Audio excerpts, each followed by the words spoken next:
During dinner, my adopted son threw a glass at me because I refused to pour him more whiskey. The Napa Valley sunset dyed the vineyards purple from the stone terrace of Arthur Vance's estate. He had just opened a bottle of Screaming Eagle 1992, a liquid fortune, to celebrate the promotion of his adopted son, Ethan, whom he loved dearly. Arthur raised his glass, his voice proud. For my son, I always knew you would do great things. Ethan just smiled politely. His girlfriend, Isabella, took a sip and put her glass down. So classic, Arthur. Very nostalgic. Ethan laughed coldly, adding, "She's right. I appreciate this wine and this house and everything."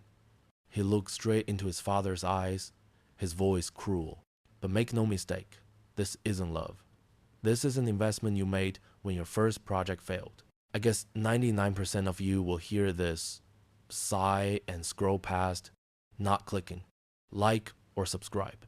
Even if it only takes a second, what time is it for you and where are you listening? The Napa Valley sunset bled across the sky in hues of bruised plum and soft tangerine, a masterpiece of nature that Arthur, for all his accumulated wealth, could never hope to own. He could only borrow it, a temporary guest on this land he tamed into perfect, parallel rows of grapevines. The stone terrace of his mansion, cool under the fading light, overlooked this kingdom.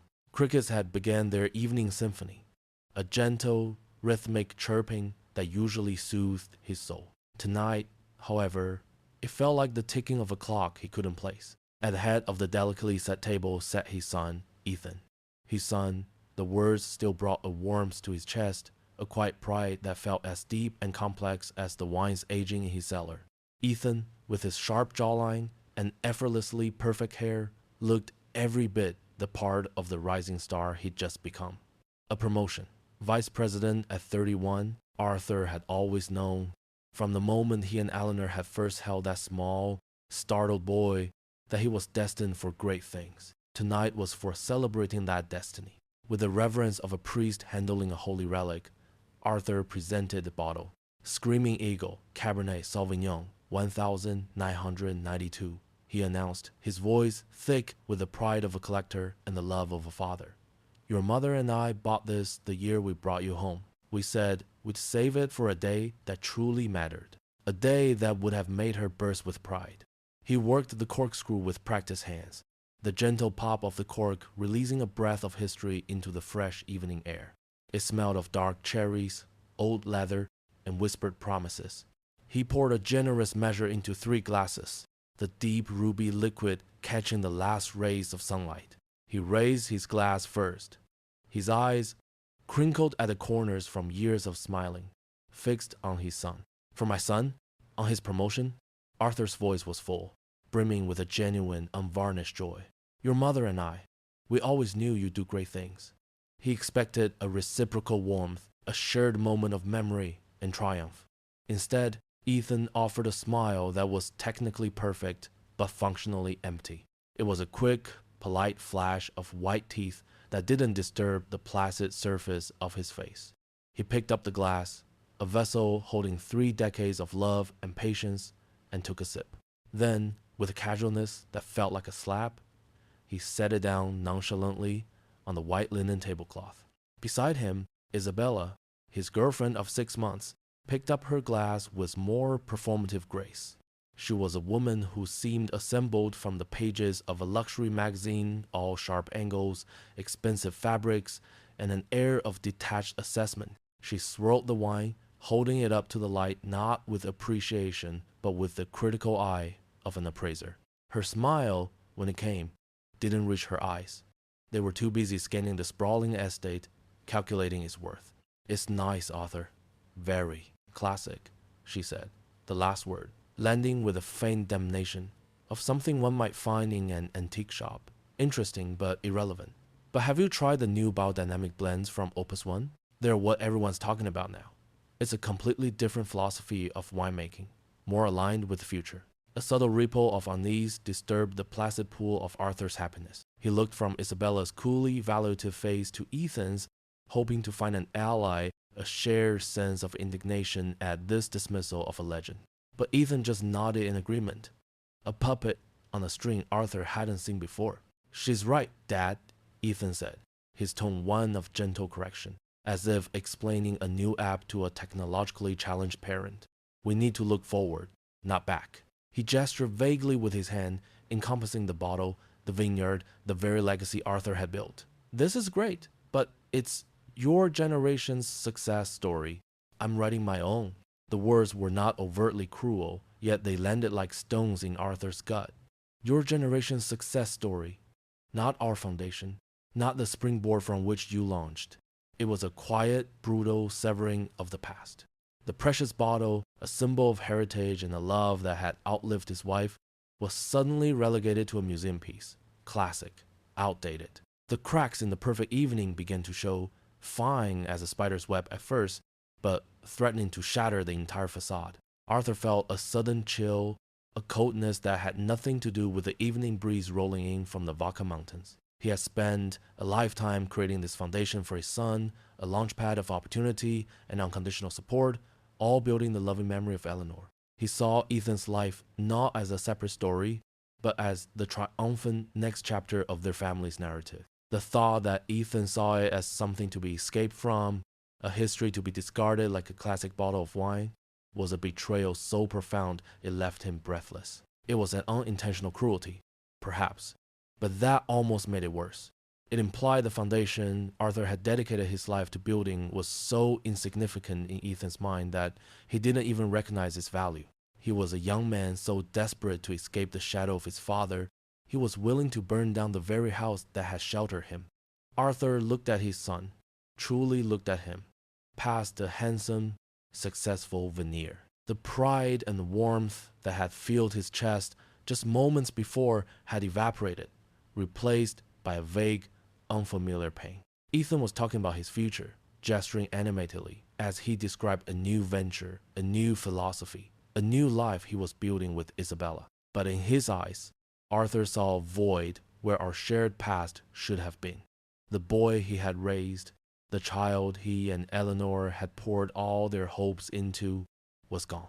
In his place sat a stranger, and the chill Arthur felt was a dawning, terrifying recognition of that profound and irreversible change. The story wasn't continuing. A new one was being written, and it felt as though the first chapter was dedicated to erasing everything that came before. And Arthur, the loving father, the proud patriarch, was suddenly just a character in the prologue. The unspoken chill from the terrace followed them inside. They moved into the great room, a cavernous space designed to impress, with a ceiling-high stone fireplace and walls adorned with abstract art that Arthur had purchased for its investment value rather than any personal affection. An immense sectional sofa, the color of oatmeal, sat facing the hearth, elegant and uninviting. The atmosphere, usually one of stately comfort, was now stuffy, thick with the residue of Ethan's discontent. The air itself seemed to be holding its breath. Arthur, needing an anchor in the sudden, choppy waters of the evening, walked to the bar cart. He reached for the familiar weight of a Lafroig bottle, the peaty, medicinal scent a small comfort. He was pouring a glass for himself, the amber liquid glugging into the crystal tumbler. When Ethan spoke, his son had been staring into the fire, the flames dancing in his dark, unreadable eyes. "This house is incredible, Dad. A true masterpiece," Ethan said, his voice deceptively calm. "It will be quite the inheritance one day." The word hung in the air between them. Inheritance. A thing you receive when someone is gone. Arthur forced a smile, turning from the bar. He wanted to repair the breach, to pull them back to the celebratory mood that now felt like a distant memory. "Everything I have is for you, son. You know that." It was a simple truth, the bedrock of his life since Eleanor had passed. Everything was for Ethan. A short, bitter laugh escaped Ethan's lips, a sound utterly devoid of humor. "Do I?" he asked, turning from the fire to face Arthur directly. The flickering light cast his handsome features in harsh, shifting shadows. "Or is it for the memory of him, the son you lost?" The words struck Arthur with the force of a physical blow. It was a name never spoken, a grief he kept locked in a silent, sacred vault within his heart. A taboo. The child he and Eleanor had lost before they found Ethan. The ghost who had shaped the contours of their lives. For Ethan to weaponize that private agony was a cruelty so profound it stole the air from Arthur's lungs. His composure, the carefully constructed dam that held back a lifetime of sorrow, shattered. The whiskey glass trembled in his hand. Ethan, he managed to say, his voice a hoarse whisper. That's not fair. Fair? Ethan's voice grew louder, harsher, fueled by the wine from dinner and the bitterness Arthur was only now beginning to comprehend. He pushed himself off the sofa and stood, no longer a son making a cruel remark, but an adversary taking the field. Fair is being the master of your own destiny, not waiting for handouts. He began to walk toward Arthur, his movements deliberate, predatory. For all this talk of legacy, none of it is really mine, is it? It's all yours. He gestured around the magnificent room. I'm just living in your world, playing by your rules. A well-kept tenant in a museum built for a ghost. The accusation was breathtaking. Every opportunity, every advantage Arthur had given him, the best schools, the seed money for his first venture, this very roof over his head was being twisted into a form of imprisonment. The love that had been the driving force of Arthur's life was being rebranded as a cage. Isabella, from her corner of the sofa, watched the exchange with a quiet, unnerving intensity. A faint, almost imperceptible smile played on her lips. She was not a peacemaker. She was an audience, and this was the drama she had come to see. Ethan stopped directly in front of his father, so close Arthur could smell the expensive wine on his breath. The emotional void he'd seen in his son's eyes earlier was now filled with a raging fire. He held up the empty glass he'd brought in from the terrace, thrusting it into the space between them. It was not a request. It was a demand, a challenge, an act of absolute, brazen provocation. So stop treating me like a child you are doing a favor for, Ethan snarled, his voice low and dangerous. Treat me like an equal. He pushed the glass forward an inch more. An unmistakable command. Pour my drink. The storm, which had been gathering on the horizon all evening, had finally arrived. It was centered in the space between the father, reeling from the deepest wound imaginable, and the son who held an empty glass as if it were a declaration of war. An impending rebellion was no longer a question of if, but when, and the first shot had just been fired. The empty glass, held out like a scepter, seemed to absorb all the light and warmth from the room. The luxurious living room, moments ago a symbol of success and comfort, had transformed into an arena. The flames in the grand stone fireplace leaped and danced with a wild, chaotic energy, mirroring the inferno that had just been unleashed. Ethan stood his ground, the challenger, his face a mask of defiant fury. For a long moment, Arthur simply looked at the glass, then at his son's face.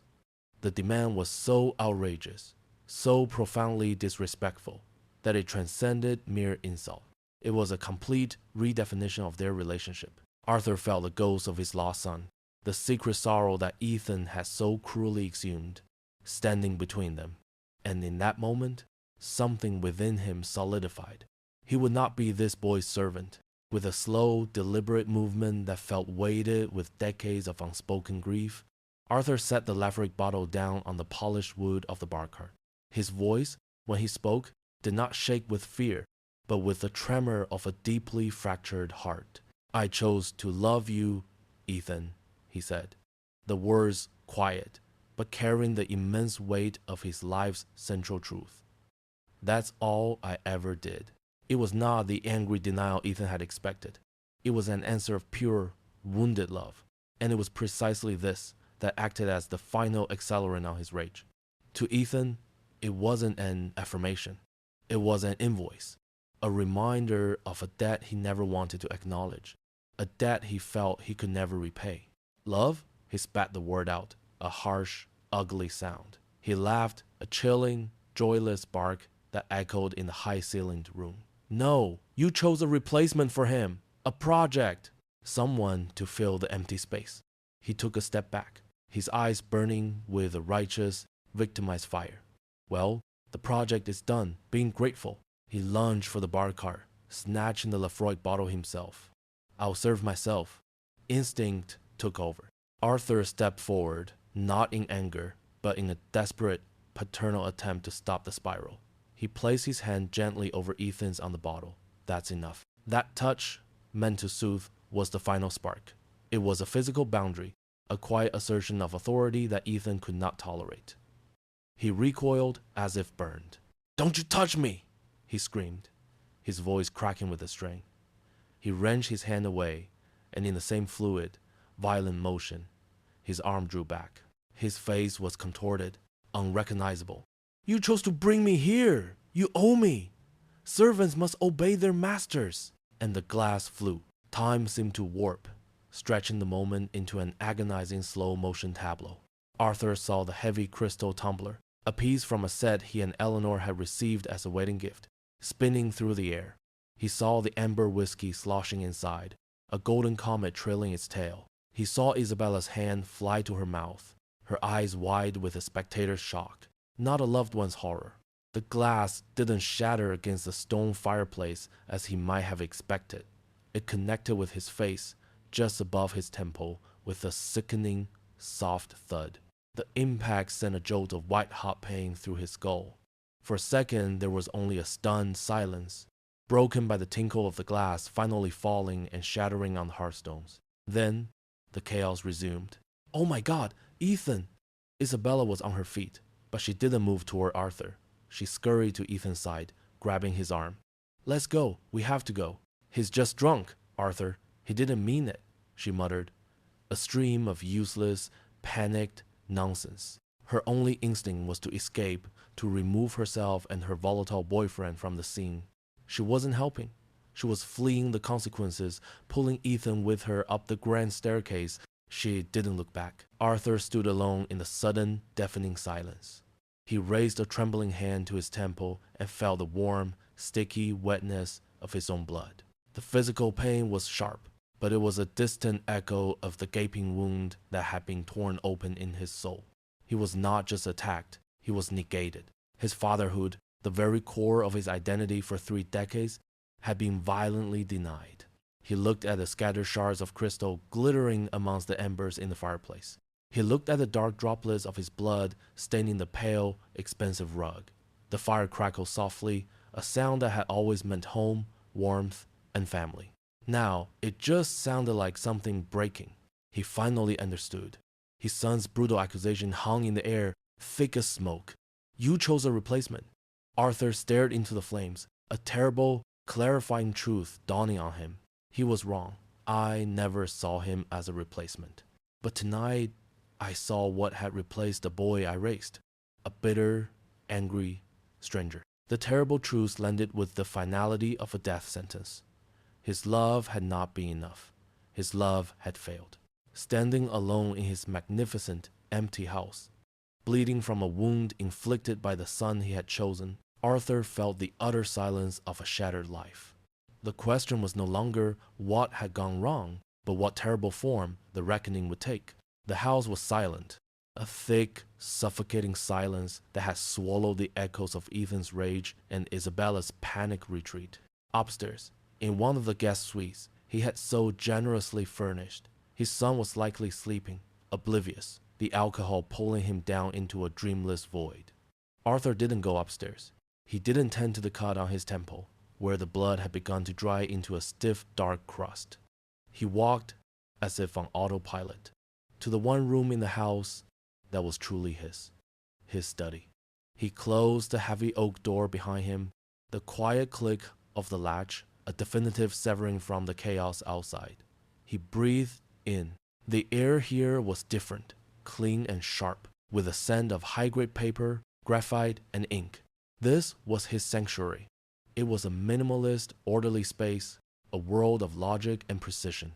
Floor-to-ceiling glass walls overlooked the Napa Valley, now a vast, shadowy expanse under a star-dusted sky.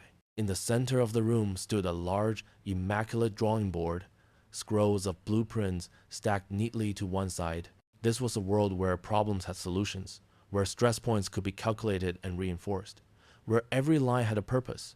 It was the absolute antithesis of the emotional wreckage in the living room. His gaze fell upon the master blueprints for the estate, framed and mounted on the far wall. He saw the clean lines, the perfect right angles, the carefully calculated flow from one space to the next. He had designed this house to be a home, a fortress of family and love, built on the foundation of his success. He had designed it for Ethan. He looked at the other plans, scrolls representing a lifetime of creation, gleaming office towers, elegant civic centers, structures of steel and glass that reshaped skylines. He had always believed this was his legacy. Concrete, glass, and the name etched on a plaque. How wrong he'd been. He ran a hand over a road blueprint for a library he designed years ago. The real legacy wasn't the building. It was the purpose, the attempt to pass on knowledge, values, a sense of place in the world. He had tried to build a foundation for his son, a structure of love, memory, and unwavering support. And tonight, his son had taken a sledgehammer to that foundation. He had declared it unsound. He had condemned it. Arthur sat down at his drawing board, the cool leather of the stool a small, grounding comfort.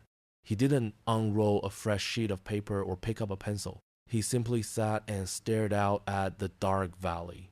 But his mind was alight. The architect had taken over. The pain, the shock, the grief, they were still there, but they were no longer chaotic emotions. They were data points. The problem had been identified. The current structure of his family was a catastrophic failure. It was unstable, unsafe. It couldn't be repaired. It needed to be demolished. A new design began to form in his mind, a blueprint for deconstruction. It was methodical, precise. It had stages, stress tests, and calculated consequences. He would not act out of rage. He would act from a blueprint. He would dismantle Ethan's life with the same meticulous care with which he had once built it. His fingers brushed against the cut on his temple. The faint, sharp sting was a reminder of the catalyst. It was time to make the first mark on the new plan. He reached for his phone, his movements calm and deliberate. He bypassed the numbers for the police, for his doctor. Instead, he scrolled to a name he hadn't called at this hour in over a decade. The phone rang 3 times before a groggy voice answered. "David, it's Arthur. Wake up. I need you." "Arthur?" The voice on the other end was thick with sleep, laced with immediate concern. "What's wrong? Are you okay? It's 2 in the morning." Arthur looked at his reflection in the dark glass wall. His face was a pale, emotionless mask. He touched the drying blood on his temple again, a physical anchor to his cold resolve. "I'm redesigning a project," he said, his voice flat, a perfect monotone, a significant one. "I need you to start drafting the paperwork for a complete asset transfer into a blind trust, effective immediately." There was a stunned silence on the other end. "And David?" Arthur continued, his voice dropping even lower. "I also need you to pull the original adoption files. All of them. Yes, the sealed ones." After he hung up, Arthur walked to a sleek, built-in filing cabinet against the far wall. He used the small key he kept separate from all the others to open a single, locked drawer. It was a drawer he hadn't opened since Eleanor died. Inside, there was only one thing, a thick, manila folder, sealed with a brittle, yellowing strip of legal tape. The official seal of the state of California was stamped across it. He lifted it out. It felt heavier than paper. It felt like the weight of a secret, the weight of an origin story Ethan had never known. This was not just a file. It was the foundation stone of his son's identity. An architect always knows. To bring a structure down, you start with the foundation. Ethan awoke to a profound and unsettling silence. It wasn't the gentle, muffled quiet of a large house in the early morning. It was an unnatural emptiness. The air in the guest suite felt thinner, hollowed out. He blinked, his head throbbing with the dull, punishing rhythm of a hangover. He reached for his Patek Philippe watch on the bedside table, but his fingers met only cool, polished wood. He sat up. The table was bare. His phone was gone. His laptop, which he'd left on the chair, had also vanished. A cold dread, slick and oily, began to seep through the alcoholic fog. He swung his legs out of bed and walked to the closet. He pulled the handle. The door swung open to reveal a cavernous, empty space. Every Tom Ford suit, every Loro Piana sweater, every handmade Italian shoe gone. Even the hangers had been removed. It was as if he had never been there at all. "Isabella?" he called out. his voice hoarse. She emerged from the bathroom, her face pale, her silk robe clutched tightly at her chest. "My things," she whispered, her eyes wide with a mixture of fear and confusion. "My makeup bag, my dress from last night, it's all gone." That's when he heard it, or rather, didn't hear it. The low, contented purr of his Porsche 911 was absent from the garage below. Panic, sharp and acidic, finally clawed its way up his throat. He threw on the clothes he worn the day before, the only outfit left to him, and stormed out of the room, Isabella trailing behind him. He didn't expect an argument. He didn't expect the police. He didn't know what he expected, but it wasn't the scene that greeted him at the bottom of the grand staircase. The vast, marble-floored foyer, usually an immaculate gallery space for a single, dramatic sculpture, was now a warehouse. It was filled, from wall to wall, with a mountain of neatly sealed and labeled cardboard boxes. Ethan's suits, Ethan's electronics, Ethan's books, Isabella's personal items. It was his entire life, cataloged and boxed like evidence from a crime scene. On top of the nearest box, placed with surgical precision, was a crisp, official-looking legal envelope. That's when he screamed. It wasn't a roar of anger. It was a raw, guttural cry of disbelief and utter humiliation. The sound barely registered in the adjacent dining room. Through the grand archway, Ethan could see his father. Arthur was sitting at the head of the long mahogany table, a small, neat, white bandage stark against his temple.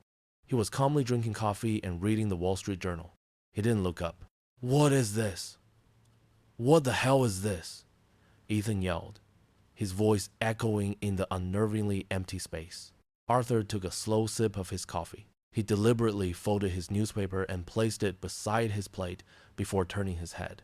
His eyes were not angry, they were not sad, they were chillingly, terrifyingly neutral. "It's a formal eviction notice," he said, his voice as calm and even as if he were discussing the weather. "As you so clearly pointed out last night, you are a tenant in my house. Your tenancy has been terminated, effective immediately. You have 2 hours to vacate the premises." He had weaponized Ethan's own drunken, cruel words and turned them into a legally binding reality. "You can't do this," Isabella stammered, stepping forward. It was a weak protest, the automatic response of someone whose luxurious weekend had just been violently cancelled. Arthur finally looked up, and his gaze swept over both of them, cold and dismissive, as if they were contractors who had failed a job. "Oh, I can," he said, a ghost of a smile touching his lips. "I'm the architect of this house. I know exactly how to deconstruct it." The statement hung in the air, absolute and undeniable. Ethan was stripped of his rage, because there was nothing to fight. He couldn't play the victim to a legal document. He couldn't argue with a man who refused to engage in the argument. He was simply irrelevant. Isabella began to back away, her expression shifting. The calculating look Arthur had noticed the night before was back, but this time it was directed at Ethan. She was assessing a liability, a sinking stock. The 2 hours that followed were a masterclass in humiliation. They had to physically move the boxes themselves, a humbling parade of their former lives, out the massive front doors and onto the gravel driveway. Isabella struggled with the box of her shoes, her face a mask of resentment. The ship was sinking, and she was already looking for a lifeboat. As they wrestled the last box into the back of Isabella's SUV, a car that now seemed laughably inadequate, Arthur stepped out onto the porch. He was holding 2 pieces of paper. He walked down the stone steps and stopped in front of his son. He handed Ethan a cashier's check. "For 1 month's rent at a motel," he said, his voice devoid of any emotion. "And this." He handed him the second piece of paper. On it was a neatly typed name and an address in a town in Oregon Ethan had never heard of. "Is the address of your biological aunt, the one your mother told me never to contact." Arthur looked at his son, at the boy he had raised, now standing amidst the wreckage of his entitled life. "Perhaps she can explain your inheritance to you." The humiliation was a physical thing, a sour taste in his mouth and a heavy weight in his gut. Ethan sat in the passenger seat of Isabella's SUV, staring blankly as the manicured perfection of Napa Valley blurred past the window. He was a king exiled from his kingdom, and his entire world was now contained in a pile of cardboard boxes and the cold, silent woman beside him. "I'll call my lawyer," he said, for the 5th time. "This is illegal. He can't just." Isabella finally spoke, her voice as flat and cool as the surface of a frozen lake. "He can, Ethan. You heard him. He's architect." She pulled into a sprawling, impersonal gas station. "I need to use the restroom and get some coffee." She got out, and Ethan watched her walk toward the convenience store, her movements crisp and efficient. He waited. 5 minutes turned into 10. A vague unease began to curdle in his stomach. He got out of the car and looked around. Isabella was nowhere in sight. He walked into the store, not there. He checked the restrooms, empty. It was only when he walked back outside and saw the empty parking space where the SUV had been that the brutal reality hit him. She was gone. She had taken her car, his boxes, his last shred of dignity, and simply vanished. He was alone at a gas station off the I-80, with a useless check in his pocket and a piece of paper bearing an address. The architect had deconstructed his house. Isabella had just demolished the facade of his life. Despair was a luxury he couldn't afford. Humiliation burned hot in his chest. He cashed Arthur's check at the currency exchange inside the gas station, the teller looking at him with suspicion. He used the cash to rent the cheapest car available, a dented, decade-old Hyundai that smelled faintly of stale cigarettes. The drive to Sacramento was a descent into another world. The rolling, vine-covered hills gave way to the flat, sun-baked sprawl of the Central Valley. It was a landscape of strip malls, fast food chains, and working-class neighborhoods where lawns were a mix of brown grass and cracked dirt. He found the address in a part of town where small, tired-looking houses stood shoulder to shoulder. The house was small, clad in faded beige siding, but the porch was swept clean and a pot of surprisingly vibrant geraniums sat by the door. He knocked, the sound echoing his own hollowness. The woman who answered was in her late 50s, with a face etched by a life that had not been easy. Her hair was pulled back in a practical, no-nonsense ponytail, and her eyes, a startlingly pale blue, held no welcome, only a wary curiosity. Ethan tried to summon the last vestiges of his former self, the confident, charming man who got what he wanted. "My father, Arthur Vance. He gave me this address," he said, his voice sounding thin and foreign to his own ears. "He said you might be able to help." A dry, rasping laugh, utterly devoid of joy, escaped the woman's lips. "Carol," she said, not offering a hand. "Arthur Vance? So the mighty architect finally let you out of the glass castle." She looked him up and down. A quick, unflattering appraisal. "Help you? Kid, I can't even help myself, but I can give you the truth. Get in." The inside of the house was neat but old, the furniture worn from years of use. Carol gestured to a frayed armchair and then sat on the sofa opposite him. She pointed a finger toward a dusty cardboard box on the coffee table. "Your mother wasn't a saint who died in a tragic accident," she said, her voice blunt, stripping away 30 years of carefully constructed fantasy in a single sentence. "She was my sister, and I loved her. But she was a drunk who drove her car straight into an oak tree, with you in the backseat. The world tilted on its axis. The story he had cherished, the story of a beautiful, doomed mother taken too soon, evaporated like a mirage. You were 4 years old," Carol continued, her voice softening slightly at the memory. "Arthur and my other sister, Eleanor, they cleaned up the whole mess, paid off her debts, dealt with the police, got you out of foster care. They gave you a life she never, ever could have. That's your inheritance, Ethan. That box, not his house." She pushed the box across the table toward him. He stared at it as if it were a bomb. His self-pity, his righteous anger at Arthur, his entire sense of victimhood, it all crumbled to dust. He wasn't a dispossessed prince. He was a salvaged wreck. He eventually found his voice. "Why?" he whispered. "Why did he do this now?" Carol shrugged. "Maybe he finally got tired of you acting like he owed you something more." She let him leave without another word. He carried the box back to the cheap rental car, the cardboard digging into his fingers. He sat in the driver's seat, the engine off, the suburban streets silent around him. He lifted the lid. Inside were faded Polaroids of a woman with wild eyes and a beautiful, reckless smile. There were eviction notices, crumpled letters begging for money, and a child's drawing of a stick figure family. This was not the legacy of a fallen angel. This was the chaotic debris of a life gone off the rails. He was no longer angry at Arthur. The anger was replaced by a profound, terrifying emptiness. His origin story, the very foundation of his identity, was a lie. And he realized, sitting alone in a cheap car in a town he never known, that he had no idea who he was. I guess 99% of you will hear this, sigh, and scroll past, not clicking like or subscribe, even if it only takes a second. What time is it for you, and where are you listening? Midnight found Arthur not in his bed, but in his study. The storm had passed, leaving behind a silence so absolute it felt like a pressure against his eardrums. He hadn't slept. He had showered, meticulously cleaned, and bandaged the cut on his temple, and then retreated to his sanctuary of order and logic. He felt no triumph, no satisfaction in his victory.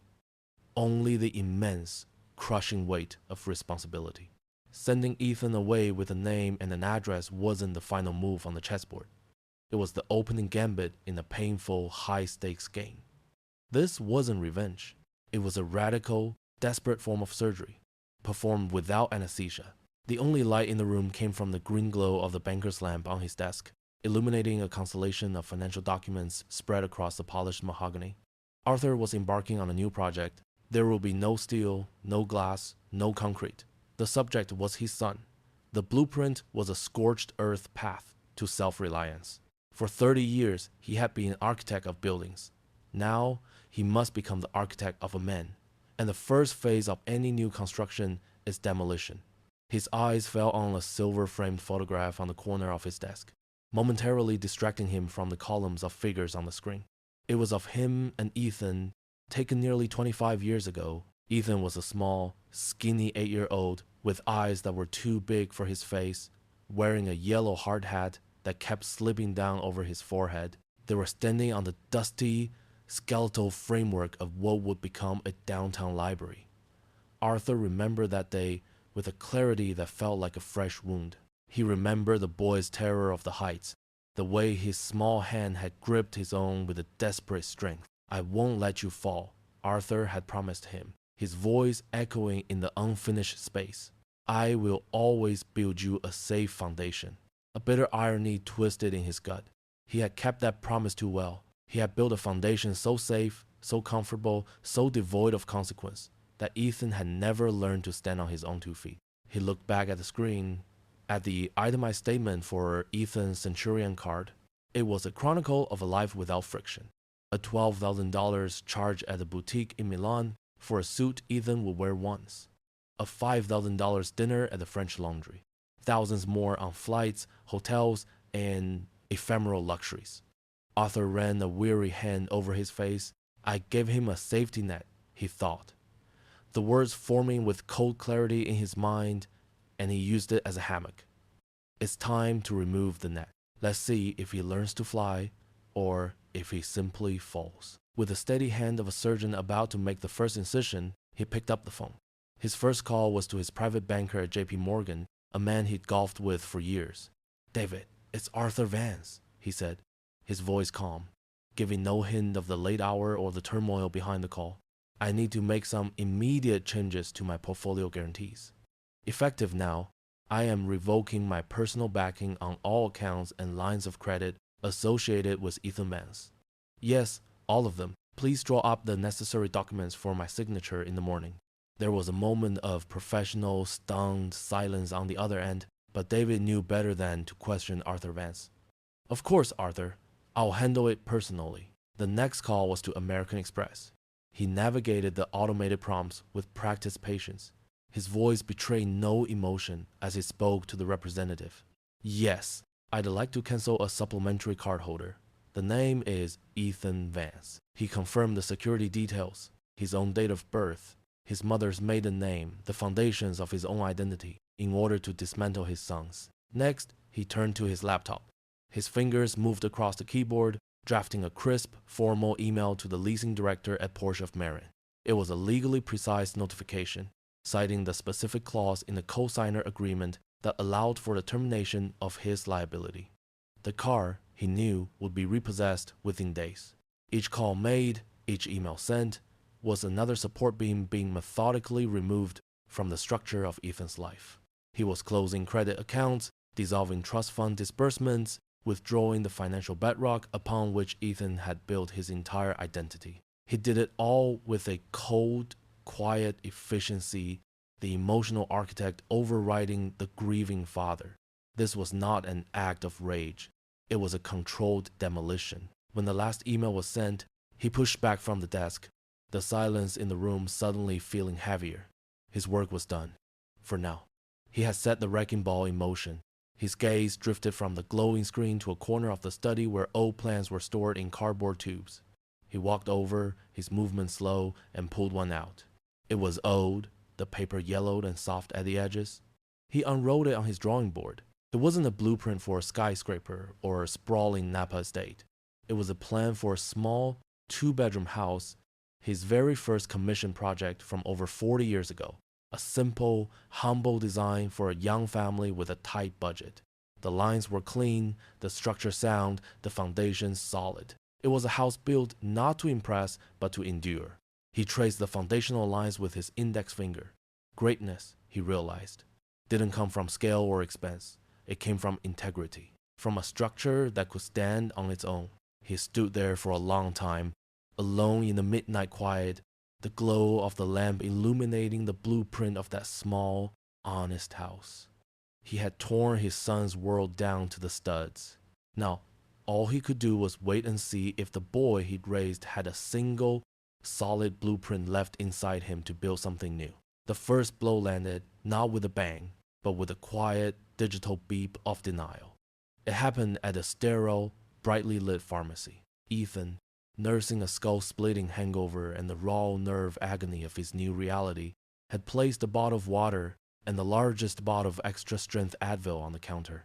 He slid his American Express Centurion card, the sleek black talisman that had unlocked the world for him, across the reader. Declined. He frowned, a flicker of annoyance, not yet panic. "Try it again," he said, with the easy authority of a man unaccustomed to refusal. The cashier, a young woman with tired eyes, obliged. Declined. "That's impossible," he snapped, his voice louder than he intended. He fumbled for his wallet, pulling out a debit card linked to his personal checking account. He knew for a fact there was over $50,000 in it. Declined. Insufficient funds. The blood drained from his face. The annoyance curdled into a cold, sickening dread. He left the items on the counter and stumbled out into the harsh Sacramento sun, fumbling for his phone. He opened his banking app, his thumb shaking so badly he had to try twice to log in. The screen loaded. His checking account balance read $0. His savings account, $0. A small red notification blinked at the top of the screen. Notice of account closure by guarantor. The architect had not just evicted him from the house, he had evicted him from the financial world he'd built. The shock gave way to a wave of pure, unadulterated rage. This wasn't a lesson, it was an annihilation. He hit the call button for father, a contact he hadn't used in years, preferring the more formal Arthur Vance. It went straight to voicemail. "You bastard," he screamed into the phone, oblivious to the passers-by who gave him a wide berth. "You think you can just erase me? After everything? You owe me. This is my life you're destroying." He disconnected, breathing heavily, and immediately called back. The second message was a different flavor of fury, laced with the bitter whine of a wounded child. "Is this what you wanted? To see me on the street? You're my father. You're supposed to take care of me. You can't just throw me away." He left a dozen more messages over the next few hours, each one a toxic cocktail of indignation and self-pity. They were all sent into the void. Arthur's silence was a wall, a smooth, impenetrable surface, off which his anger bounced back, leaving him exhausted and utterly alone. Reality set in with the gnawing pangs of hunger, and the blinking low fuel light in the rented Hyundai. The cash from the motel check was nearly gone. He looked at his wrist, at the gleaming face of his Rolex Submariner. It was a graduation gift from Arthur, a symbol of his entry into a world of success. Now, it was just a life raft. He found a pawn shop on a dusty, sun-bleached street. The air inside smelled of old paper and desperation. The owner, a man with grubby fingers and a jeweler's loop permanently affixed to his eye, examined the watch with a predator's disinterest. He offered Ethan a fraction of its worth. Ethan, stripped of the power to negotiate, took the thin stack of worn bills without a word. He walked out, the skin on his wrist feeling strangely light and naked. He sold his laptop next, the one that held his entire professional life, for enough cash to last another week, maybe two. The money was a ticking clock. He needed work. But his resume, filled with executive titles and six-figure projects, was now as useless as a foreign currency. He drove aimlessly, scanning the help-wanted signs in windows, each one a fresh humiliation. A busboy, a barista, he couldn't bring himself to do it. Then he saw it. A large construction site, a skeleton of steel rising against the blue sky. A simple, hand-painted sign was zip-tied to the chain-link fence. Laborers wanted, cash paid daily. It was the antithesis of his entire existence. It was perfect. The site manager, a barrel-chested man named Sal with a sun-weathered face and skeptical eyes, looked him up and down. "You ever done manual labor, kid?" he asked, his tone laced with disbelief. "You look like you've never held anything heavier than a credit card." The old Ethan would have scoffed, would have walked away in a blaze of wounded pride. But the old Ethan was gone, sold off piece by piece in a pawn shop. This new, hollowed-out version swallowed his pride. The bitter taste was almost choking. "I can learn," he mumbled, his gaze fixed on the dirt at his feet. "I need the work." Sal grunted, then tossed him a hard hat and a pair of worn leather gloves. "All right, credit card. Grab that shovel. We need a foundation trench cleared by lunch." The next 8 hours were a brutal education. The sun was relentless. The shovel felt like it was made of lead. Blisters rose on his soft, uncalloused hands within the first hour, and by the second, they had broken open, raw and stinging. The other men worked with an easy, rhythmic efficiency, their bodies hardened by years of this life. They barely spoke to him, sizing him up as a temporary curiosity. He was no longer Ethan Vance, the vice president. He was just a new guy, the soft one, the one who probably wouldn't be back tomorrow. Every muscle in his body screamed in protest. His back ached with a fire he'd never known. He was bossed around, told to haul drywall, to mix concrete, to do the mindless, back-breaking tasks he had always seen as beneath him, performed by an invisible class of people. When Sal finally called the end of the day, Ethan felt a sense of relief so profound it was almost dizzying. He stumbled over to the manager's makeshift office, and Sal counted out a small stack of cash into his raw, trembling hand. It was less than what he used to spend on a bottle of wine at dinner. He walked away from the site, every step an effort. He was covered in a film of grime and sweat, his designer clothes ruined. He was about to get into his car when the smell hit him, the intoxicating aroma of grilled meat, onions, and cilantro from a taco truck parked at the corner. He walked over, a man in a trance. He ordered 2 carnitas tacos, watching as the vendor expertly assembled them on small, warm corn tortillas. He paid with a $10 bill from the cash Sal had just given him. He didn't eat them in his car. He sat on the curb, the rough concrete a stark contrast to the plush leather seats he was used to. The city was coming alive around him, the streetlights beginning to glow. He took a bite. The flavors exploded in his mouth, savory, zesty, and intensely real. He looked at his hands, caked with dirt and trembling with fatigue. He looked at the simple, perfect taco. He had earned this, every single delicious bite of it. It wasn't given to him, it wasn't a perk, it wasn't charged to a black card. It was the direct result of his own sweat and pain. And in that moment, sitting on a dirty curb in a city he didn't know, Ethan Vance realized that this simple meal tasted better than anything he had ever eaten at the French Laundry. It was the first meal of his life. 6 months. 182 days. That's how long it had been since Ethan Vance had ceased to exist. In his place was just Ethan. A man who owned 3 pairs of work jeans, a stack of worn t-shirts, and a pair of steel-toed boots that had been molded by sweat and labor into a second skin. The soft, manicured hands of the vice president were gone, replaced by palms cross-hatched with calluses, the skin tough and leathery. He was leaner, harder, the product of countless hours under the Sacramento sun, hauling lumber, pouring concrete, and learning the simple, brutal language of physical work. His life had found a new, quiet rhythm. He woke before dawn in a small, meticulously clean rented room, the kind of place he once would have considered unfit for a single night. He made his own coffee, packed his own lunch, and felt a strange, unfamiliar pride in the growing balance of his savings account, a sum that would have once been a rounding error on his monthly expenses. He worked for Sal, the gruff site manager, who had given him a chance and had earned a grudging respect from the crew, who no longer saw him as credit card but as a guy who pulled his weight and didn't complain. The rage against Arthur had long since burned itself out, leaving behind a hollow ache and a landscape of questions he wasn't ready to face. He focused on the work. The work was real. You swung a hammer, and the nail went in. You laid a foundation, and the house stood up. There was a direct, honest correlation between effort and result that had been entirely absent from his previous life. He was, for the first time, building something. The change came on a Tuesday morning. Sal gathered the crew around his dusty pickup truck, a rare grin splitting his sun-weathered face. "All right, boys, listen up. We just landed a whale," he announced, waving a thick manila envelope. "Private contract. Some rich guy wants a derelict property renovated top to bottom. Wants it done right, no corners cut." A murmur of excitement went through the crew. Private contracts meant better pay, better conditions. "What's the catch?" one of the guys asked. "That's the weird part," Sal admitted, scratching his head.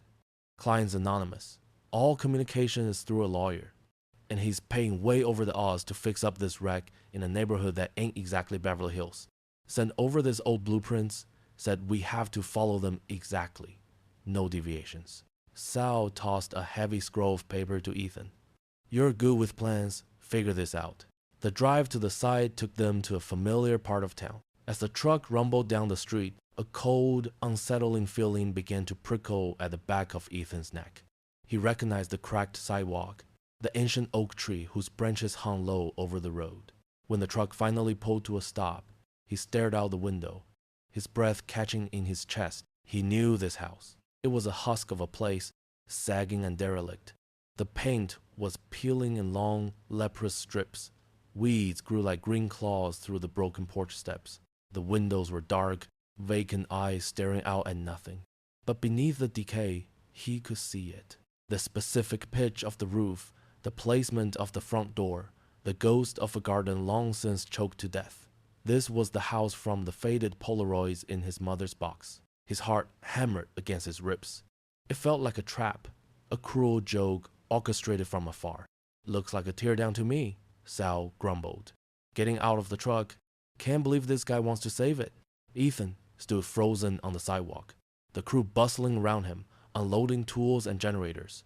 His past and present had just collided with the force of a car crash. He wanted to run, to get back in the truck and drive until this street, this house, this city was just a bad memory. "Ethan, the plans!" Sal yelled. "What's the first step?" His hands trembled as he broke the seal on the scroll and unrolled the blueprints on the dusty hood of the truck. And then he saw it. The elegant, precise handwriting, the distinctive architectural notations, the familiar, confident strokes of a pen he had seen on countless designs his entire life. It was Arthur's hand.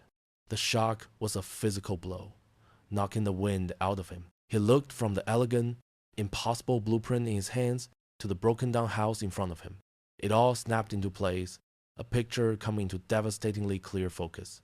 The anonymous client, the exorbitant pay, the insistence on using these specific, original plans. This wasn't a random job. This was a message. This was the final lesson. Sal came over, peering at the plans. Weird design, old school. Looks solid though. So what do you think? Where do we start? Ethan looked up at the house, at the ghost of his mother's troubled life, at the ruin she had left behind. He looked at the blueprint, at the foundation of a life Arthur had tried to give him. He could see the anger, the resentment, the self-pity he had carried for so long.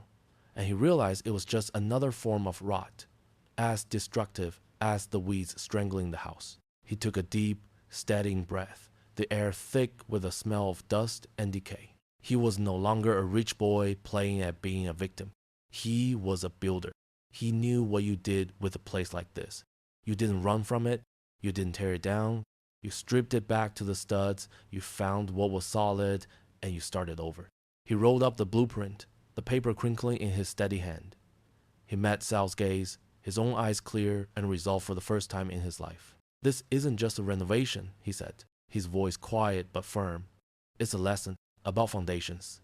He turned and walked toward the house, no longer seeing a burden of the past, but an opportunity. He picked up a crowbar from the pile of tools.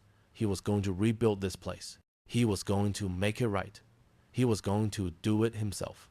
I guess 99% of you will hear this, sigh and scroll past, not clicking like or subscribe. Even if it only takes a second, what time is it for you and where are you listening? The final screw went into the brass kickplate at the bottom of the front door. Ethan tightened it, the metal groaning softly into place, then stood back. He ran a hand over the smooth, freshly painted wood, the color of a summer sky at dusk. He wiped a bead of sweat from his brow with the back of a calloused hand. It was done. For 3 solid months, this house had been his entire world. He had worked from sunrise until long after the streetlights came on, often alone, long after the rest of the crew had gone home. He hadn't just been renovating a structure. He had been performing an exorcism. He tore out the water-stained drywall that smelled of mold and memory.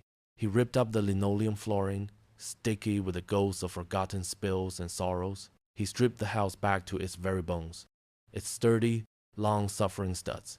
And then, piece by piece, he had brought it back to life. Light now poured through new, double-pane windows into rooms that had once been tombs of shadow. The air smelled of fresh paint, curing wood, and the clean, hopeful scent of sawdust. The floors, made of simple, honest pine, gleamed under a coat of clear varnish.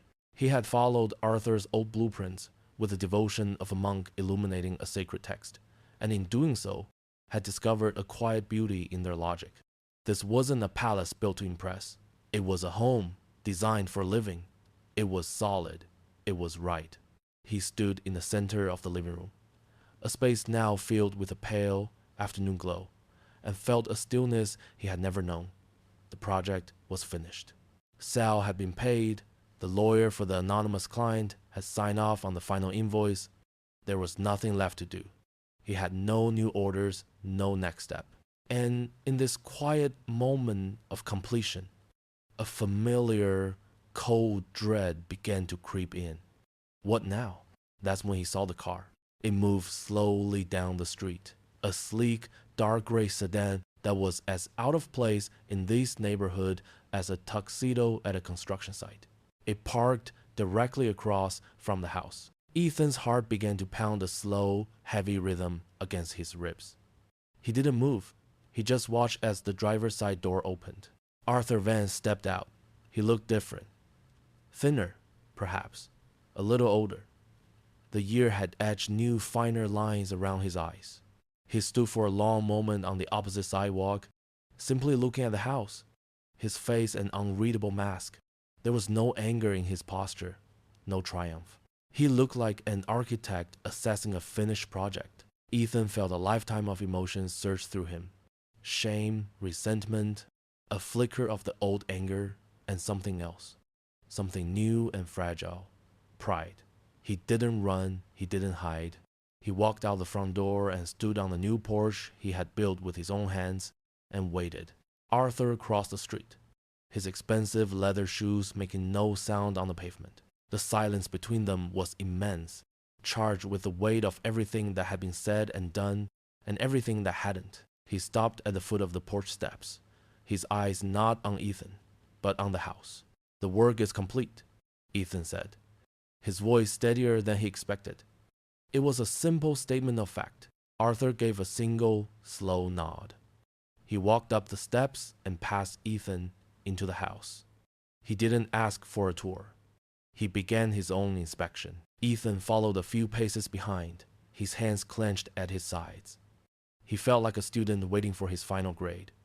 Arthur walked through the rooms, his movements deliberate. He ran a hand over the smooth, straight walls. He opened and closed a kitchen cabinet, listening to the soft, satisfying click of the latch. He looked up at the ceiling, checking the lines, the finish. He was looking at the craftsmanship, at the details that revealed the care, or lack thereof, of the builder. Finally, he came to a stop back in the living room, the late afternoon sun streaming through the window behind him, putting his face in shadow. "Good work," Arthur said, his voice quiet. He turned his head slightly, and his eyes finally met Ethan's. "The foundation is solid." It wasn't a compliment about the concrete and rebar buried beneath the house. It was an acknowledgement, a recognition. It was the most profound thing Arthur could have said, and it landed in Ethan's chest with the force of a pardon. For the first time in his life, Ethan looked his father directly in the eye, free of the toxic static of anger or guilt. "I learned from the best," he replied. A small, genuine smile touched the corners of Arthur's mouth. He reached into his coat pocket and pulled out not a checkbook, not a legal document, but a single, simple brass key attached to a plain metal ring. He held it out to Ethan. "It's yours," Arthur said. "The lawyer has filed the deed in your name. Do what you want with it. Sell it, live in it, rent it out. It's your first real asset, earned with your own two hands." Ethan stared at the key, gleaming in the palm of his father's hand. It was independence. It was ownership. It was everything he had once screamed for, now offered to him not as an inheritance, but as a wage. He reached out and took it, the metal cool and heavy. Arthur paused, letting the weight of the moment settle. "Or," he said, his tone shifting, "you could partner with me." Ethan looked up, confused. "Partner with you?" "I'm starting a new foundation," Arthur explained, his gaze moving around the clean, hopeful room. "We're going to be building affordable, well-designed homes for families like the one you came from. Families who need a solid foundation to stand on." He looked back at Ethan, his expression serious. "It's a different kind of architecture. I need a project manager, someone who knows the work, who understands what a real home means, and isn't afraid to get his hands dirty." The offer hung in the air between them. It wasn't an invitation back to the Napa estate, back to the world of black cars and empty luxury. It was an invitation to a different life entirely, a life of purpose. It was a recognition not of Ethan Vance, the heir, but of Ethan, the builder. Ethan looked down at the key in his hand. He thought of the ruin this house had been, and the century it had become. He thought of the empty feeling his old life had left him with, and the solid satisfaction he felt now, his muscles aching with honest exhaustion. He didn't need to speak. Arthur saw the answer in his eyes. They didn't hug. There were no tears, no grand speeches. Such things were not their way. Ethan simply gave a firm, resolute nod. An understanding passed between them, stronger than any contract. They walked out of the house together and stood on the sidewalk, side by side, as the sun began to dip below the horizon, painting the sky in soft hues of orange and purple. They looked at the rebuilt house, a beacon of quiet dignity on the tired street. They were not father and son, not owner and heir. They were two men, two architects, two builders, looking at a solid foundation and thinking about what they could build upon it next.